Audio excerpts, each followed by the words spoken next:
Let's go right to the weekly chart, and we can see that Mullen stock prices are off the lows, all-time lows, down at the 22-cent level.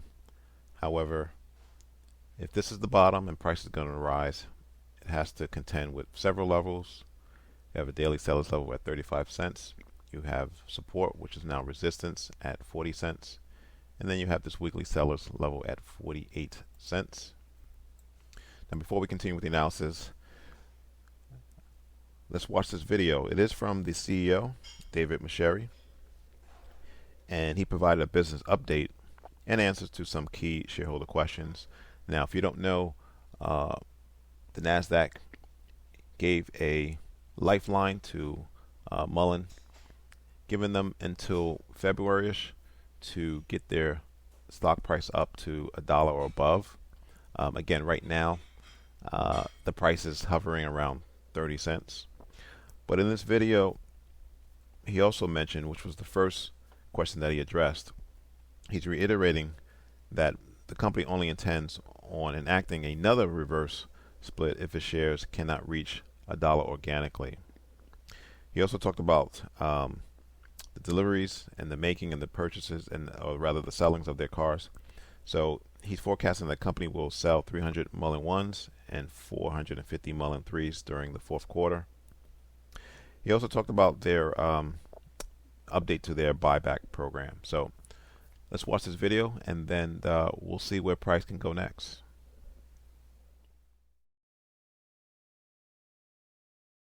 NASDAQ, as part of their panel request, was that Mullen get to $1, which is the minimum bid requirement to maintain your listing qualification, which means that NASDAQ gives you approximately a specific amount of time to regain that compliance, which includes trading at $1 for 20 trading days, and are above $1 for 20 trading days.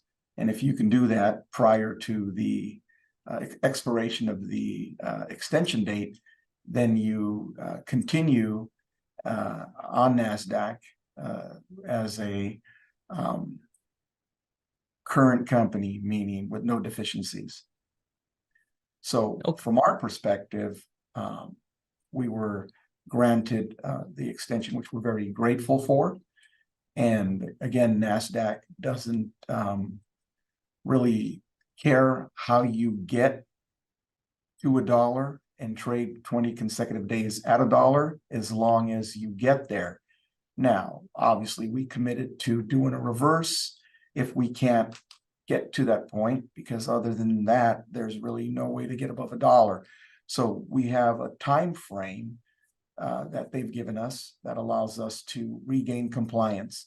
And how we do that is going to be based on our efforts and how we do that to regain compliance. And if we get to that point where you have to trade 20 trading days above $1 and you're not above $1, then you have no choice but to execute on the commitment we made to NASDAQ, which was that if we could not get to $1 prior to the drop dead date, and then we would effect a reverse and an amount that would allow us to regain compliance and trade for those 20 trading days. So the ball is in our court. We have to perform. We have to get out there. We have to deliver. We have to execute. And hopefully the market rewards us with getting us above $1. So there's been a lot of controversy and a lot of questions surrounding that filing of that pro sup. People, retail shareholders out there, for whatever reason, believe that that's a new financing, and it's not.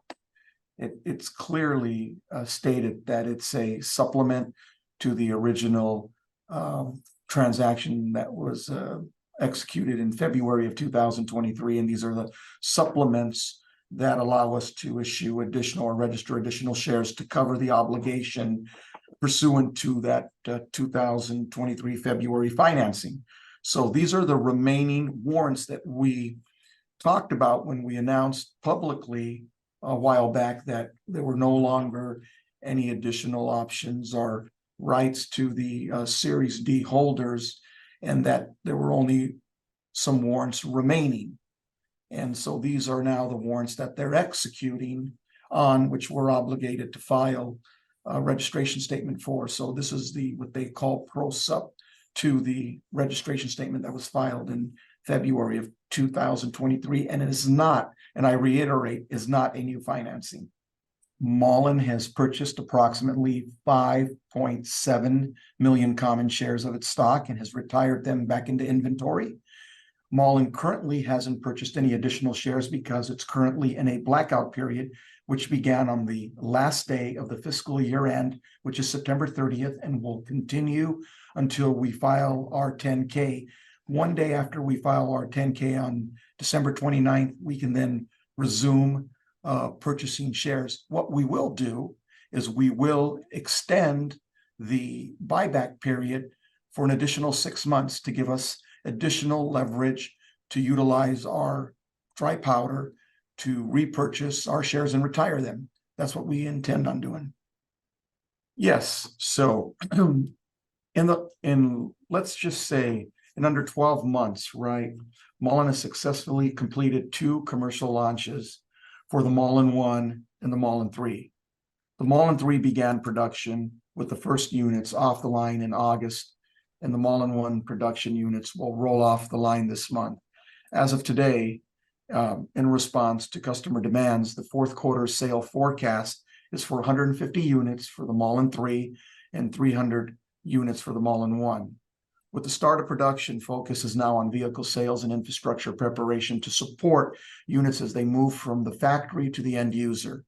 So to be clear, MULN has put itself in a position to not only deliver on the commitments that it's made in its prior PR, but is building on opportunities to expand on those numbers as we move forward and as we adjust to the current market conditions as well as customer demands. That's a question that I think is in the public forum right now. And what I can address is that MULN has a partnership with Wuling, who provides us our SKDs. And it's public knowledge that GM is in a relationship with SAIC and Wuling. And so you have SAIC, GM, and Wuling. And their partnership then translates from Wuling, obviously, to MULN. So no, MULN is not in any direct relationship with General Motors, but MULN does have a partnership with Wuling, who is call it a partner of GM and SAIC. Now, are the vehicles of a high quality that would support U.S. Sale of those vehicles? Obviously, we're seeing that now because we're talking about a fully certified and homologated vehicle. Our Class 3 was homologated previously for sale in the U.S., and we obviously announced in multiple PRs that we've obtained not only EPA certificate of conformity, but we've also received all of the crash testing requirements that are put forth as it relates to vehicles that are sold in the United States.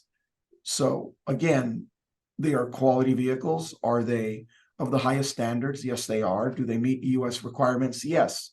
Is there an opportunity to explore potential opportunities? There's always many opportunities that present themselves.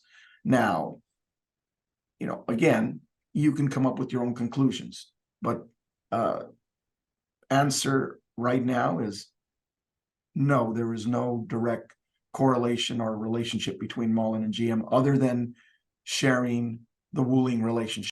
Well, I can give you information that Bollinger has already publicly disclosed, which are very positive. They're in the pilot program now. They got vehicles that are on the road, and they're very, they're very optimistic that they're going to be able to capture a good piece of the market share in Class 4. They're going to start with their vehicles hitting the streets come July of 2024. We anticipate or expect them to be a good piece of the market as it relates to Class 4. And when you take our Class 1 and Class 3 and you consolidate with their Class 4, I think we're a pretty big force to be reckoned with. From our presence currently in Ireland and our commitment to the EU, to the European Union, we've now expanded our presence of the MULN product lineup and respond to international demand on an immediate basis. The MULN Go has been shipped to European distribution partners in Ireland and in France. MULN is now in talks with dealer groups in Central America, as well as partners in Mexico and the Caribbean. Now, this is for the MULN Go product, and we're excited that we can expand that outside of the European Union and into South America. We think that would give us opportunity to capture, obviously, a tremendous amount of sales for that specific vehicle. As far as the government sales update that you're asking, Mullen Automotive, in conjunction with our RDS, Rapid Response Defense Systems, has met the next milestone in the process to obtain a government contract. Our RDS will submit the joint request to the Customs and Border Protection Regulatory Board, seeking their approval of the MULN 1 van to having met the requirements for substantial transformation. Timing for this submission is expected to take place no later than November 10th, with the CBP's response back to our RDS and MULN is 45 days of receipt of the submission. We thought that was really important. Mullen Automotive and our RDS are moving ahead with plans to display the MULN 1 van and participate in an electric vehicle ride event at the upcoming Fed Fleet Conference in Washington, D.C. during the week of January 22nd, 2024. So one of the things for us going into the new year is to look back at what we did right and what we didn't do right. And what I feel really confident in is that in 2023, Mullen has completed over 20 vehicle pilots across 7 industries. Those industries include universities, airlines, utilities, leasing companies, last mile delivery, municipalities, resulting in 5 customers ordering over 30 vehicles alone. These pilots have been focused on the campus van models. Beginning in the 4th quarter of this year, Mullen will host 45 additional pilots, 10 expected by year end, with national and regional fleets. Evidence of the interest and demand for Mullen commercial products. These pilots will focus on the MULN 1 and the MULN 3 products. So with that, we feel that we are on the cusp of being able to transition from pilots to POs to deliveries and to the collection of receivables, which ultimately result in booking revenues. Those are going to be key factors for us as we go into the new year. We're going to be going into the new year with revenue and revenue and revenue and revenue. That's the focus. Hopefully, that revenue will be rewarded with the shareholders holding our stock and becoming longs versus shorting our stock. Everybody has a right to short. It's okay to do that when you bet against somebody. And I like that because it gives me motivation. When you bet against me, you make me work even harder. I want them to be rest assured that I am working as hard as I possibly can to create shareholder value for them, to get out there and do the right thing and to create as much positive momentum. Again, we're in a very tough market. Look, things at some point adjust when you have fundamentals and you post revenue and you do things that the other guys can't do. You eventually get rewarded, right? And I believe that we're on the right track to be rewarded. So with that, I believe that Mullen has persevered and will continue to persevere and will grow and will dominate in the commercial sector. 100%. I'm working diligently. Again, I look at this as a football game, right? I got plenty of time on the clock. I've just started. This is, we're in the first quarter of a 4-quarter game, so things may not look great right now, not only for Mullen, but for the entire, world, and more so for the EV, space that we're all in. Again, things go up, things go down, they eventually adjust. And when they do, I think that if you execute, you deliver. It's all about fundamentals, right? Everybody talked about, revenue. So, okay, let's get into revenue. Everybody talked about, hey, you got to be in a space where you have an opportunity to be competitive. Well, we're the only guy in class 1, and basically, for all intents and purposes, the only guy with an all-electric class 3 that's out there today, right now, with a vehicle. Everybody else is light years behind us. So, do I think that at some point will the market catch up to us? And do I think at some point do we become an organization that can transcend a certain segment? I believe, the effort is there, the willingness, the determination, the persistence to persevere and to succeed and to excel are all there. So I firmly believe that our actions in delivering on our promises and creating revenue and the fundamentals behind that will result in us being rewarded by not only the retail community, but the institutional investors out there that will recognize that we've survived. So many different guys have gone out of business and filed for bankruptcy. We're still here. And we're in a space where, we can call the shots. We don't have any competition in class 1. So we're going to get out there. We're just, like I said, we're in the first quarter of a 4-quarter game. So, I don't call it over until it's over. And it's far from over. So we have a lot of bullets to shield. We have a lot of silver bullets that we can still shoot. And for us, I view this as just the beginning of a great story that'll transpire as time progresses and as the economy gets better and as people realize that we're here to stay. We're not going anywhere.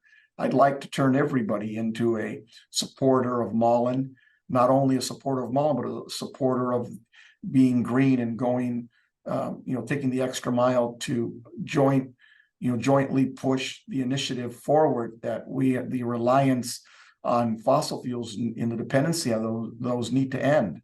So is it a challenge? Yes. Is it achievable? 100%.